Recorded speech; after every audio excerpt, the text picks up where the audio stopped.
光纤激光切割机对于操作人员的要求不高，能够简单掌握机械制图的人员就可以操作激光切割机。一般操作步骤为：图纸输入到电脑操控台，操作工将板材放置到机床上，启动开机按钮就可以完成加工了。Workers review the operation skills of fiber laser cutting machine together today。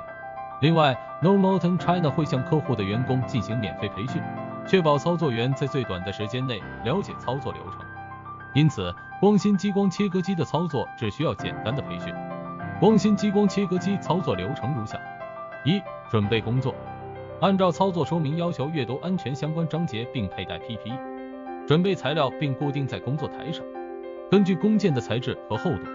对激光切割机进行参数调整。二、创建工件编程文件，针对工件编程后，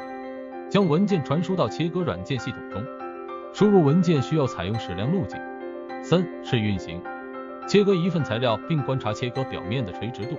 粗糙度、毛刺和渣子是否已经达到使用者的预期结果，如有必要，调整激光切割机参数，直到切割符合用户的工艺要求。操作激光切割机的注意事项如下：严格按照操作说明书进行激光切割机的启动、调光、试机。操作人员应该经过培训，熟悉切割软件、设备结构和性能。按规定，操作相关人员应该穿戴劳保用品。启动激光切割机时，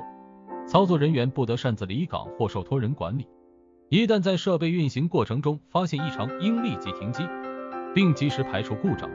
将灭火器放在容易拿到的地方，确保操作环境安全性。综上所述 ，The operation skills of fiber laser cutting machines are very easy。如果您想尝试购买光纤激光切割机，不妨参考以下链接，或者直接同我们的销售人员联系 SIE STMORMLTNCN.com。Normoton China竭诚为您服务。